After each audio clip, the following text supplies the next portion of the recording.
कौन से stocks in action होंगे, कहाँ कहाँ अच्छे अपडेट्स हैं बिजनेस के अर्निंग्स के लिहाज से, ये सब बताने के लिए जानवी हमारे साथ स्टूडियो में बनी हुई है। जानवी, मॉर्निंग का पहले रिजल्ट से शुरू करते हैं। टेक महिंद्रा ने तो सरप्राइज कर दिया। बिल्कुल, काफ़ी सरप्राइज है। स्ट्रीट की एक्सपेक्टेशन भी थी कि सरप्राइज करेगा। ओवरऑल देखें तो काफ़ी शानदार नतीजे पेश किए टेक महिंद्रा में। अगर आप ऐसे देखेंगे तो कमज़ोर दिखेंगे, लेकिन ओवरऑल पूरे नंबर्स जो है स्ट्रीट ने काफ़ी सरप्राइज किया है। अगर नेट प्रॉफिट देखें तो कंपनी का 2% घटकर आया है। 1140 करोड़ के पास जो है कंपनी का नेट प्रॉफिट आता हुआ दिखा है। रेवेन्यू की बात करें तो रेवेन्यू में करीबन फ्लैटिश रेवेन्यू है। 13,350 करोड़ के पास जो है ये रेवेन्यू आ रहा है। कामकाजी मुनाफा भी अनुमान मुताबिक आया है कंपनी का। 1,470 के पास जो है कंपनी का ये बिट आया है। मार्जिन भी अच्छे खासे एक्सपांड होकर आए कंपनी के। अगर एंजल वन की बात करें, ऐसे तो नंबर कमज़ोर है, लेकिन जो अनुमान थे उनके मुताबिक नंबर्स आते हुए दिख रहे हैं। अगर रेवेन्यू देखें तो रेवेन्यू में 18% की बढ़त आई है इस तिमाही में। कामकाजी मुनाफा में देखें तो 46% की जो है वहाँ पे कामकाजी मुनाफा घटकर आया कंपनी का।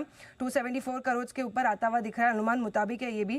कंपनी के जो मार्जिन है यहाँ पे 33.5% से घटकर मार्जिन 24.1% पे आते हुए दिख रहे हैं। लेकिन ओवरऑल देखें तो नंबर्स जो है अनुमान मुताबिक है। LTTS इसके भी नंबर्स आए थे कल। अगर तिमाही दर तिमाही देखें तो मिक्स परफॉर्मेंस आती हुई दिख रही है। रेवेन्यू अगर देखें तो रेवेन्यू में 4% की गिरावट आई है इस तिमाही में। कामकाजी मुनाफा 3% घटकर 380 करोड़ के पास आता हुआ दिखा है इस तिमाही में। वहीं मार्जिन 13.3% पर फ्लैट रहे हैं। मुनाफा भी अगर देखें तो 2% बढ़कर आया है। इक्जिगो, ली ट्रैवल्स, इसके भी जो नतीजे है ओवरऑल अच्छे हैं, लेकिन कंपनी का जो मार्जिन है वो काफ़ी घट कर आए, तो ये एक पॉइंट ऑफ कंसर्न निकल के आए। रेवेन्यू में करीबन 72% की बड़ी जंप आई है। कामकाजी मुनाफा भी अगर देखें तो 47% से बढ़कर आए, लेकिन जो कंपनी के मार्जिन है यहाँ पर बड़ा कॉन्ट्रैक्शन देखा। 9.3% के जो मार्जिन है घटकर 7.9% पे आते हुए दिखे हैं। कल्पतरू हाल ही की लिस्टेड कंपनी, इसने अपने Q4 के जो नतीजे है ये पेश किए।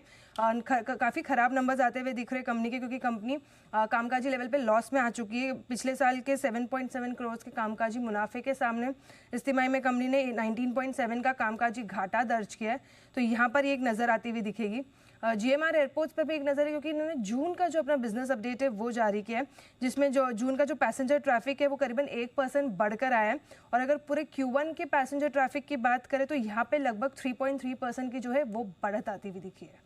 ठीक है, चलिए अब ये बताएं कि आज नंबर्स कहाँ खबरों के दम पर कहाँ एक्शन है, और ट्रिगर्स, प्राइमरी मार्केट का एक्शन, ये सब बताएं। बिल्कुल, आज के अगर रिजल्ट से शुरू करें तो एक्सिस बैंक निफ्टी से ये अपने नतीजे पेश करेगा। विप्रो के भी नतीजे आएंगे। वही FNO से Jio financial, HDFC, AMC, LTI Mindtree, Tata communications, Polycab, Indian hotel जैसे कंपनीज के भी जो है आज नतीजे आते हुए दिखेंगे। पतंजलि फूड्स पर एक नज़र है, क्योंकि बोर्ड बैठक में बोनस इशू पर शेयर्स जारी करने पर विचार होता हुआ दिखेगा।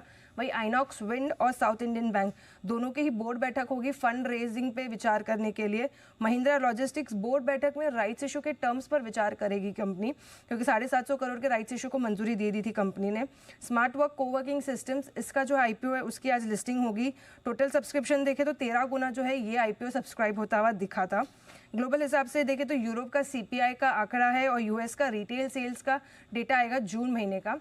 एंथम बायोसाइंसेस, कल इसका IPO बंद हुआ है और काफ़ी शानदार जो है सब्सक्रिप्शन अमाउंट्स निकल के हैं। टोटल देखें तो 63.9 टाइम्स जो है ये इशू सब्सक्राइब हुआ है, जिसमें रिटेल का सब्सक्रिप्शन 5.6 टाइम्स है, लेकिन QIB का अगर सब्सक्रिप्शन देखें तो 182.6 टाइम्स है, तो काफ़ी बड़ा सब्सक्रिप्शन फिगर आता हुआ दिख रहा है। खबरों में देखें तो सबसे पहले SBI, कल जो है इसका QIP खुल चुका है। फ्लोर प्राइस जो तय किया गया है मौजूदा भाव से 2.3% के डिस्काउंट पर है। बैंक लगभग 25,000 करोड़ जो है वो QIP से जुटाती हुई दिखेगी। गोदरेज प्रॉपर्टीज, इन्होंने रायपुर में एक एंट्री ली है। इन्होंने एक ज़मीन खरीदी है 50 एकड़ की, तो यहाँ पर एक एक्शन आता हुआ दिख सकता है। PNC इंफ्राटेक, इन्हें NHP से इसे एक ऑर्डर मिला है जिसके लिए L1 बिडर घोषित हुए। 300 मेगावाट का और 150 मेगावाट का सोलर एनर्जी और एनर्जी स्टोरेज सिस्टम्स के लिए जो है ये ऑर्डर इन्हें मिला है। मारुति सुजुकी, इन्होंने अपने जो 2 गाड़ियां हैं अर्टिगा और बेलेनो, इन दोनों की कीमतें है जो है वो बढ़ा दी है। कीमतें कल से लागू हो चुकी है, बढ़ी हुई कीमतें।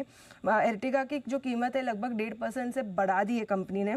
एमक्योर फार्मा, सनोफी इंडिया, इन दोनों कंपनीज पर फोकस होगा, क्योंकि दोनों के बीच में एक लाइसेंसिंग करार हुआ है, जिसमें एमक्योर फार्मा सनोफी इंडिया के जो एंटी डायबिटिक ओरल टैबलेट्स है उसका डिस्ट्रीब्यूशन करते हुए दिखेंगे।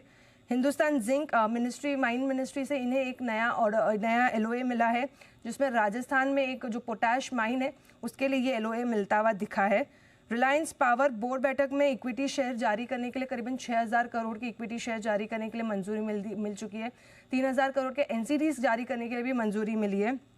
अगर अंत में देखें तो डीएलएफ कंपनी ने कल 17 जुलाई को जो है मुंबई में एक अपना पहला प्रोजेक्ट लॉन्च किया है और द वेस्ट पार्क नाम से जो है ये लॉन्च करते हुए दिखे। 5.5 से 7.5 करोड़ के जो है यहाँ पे फ्लैट्स बिक्री होती हुई दिख रही है।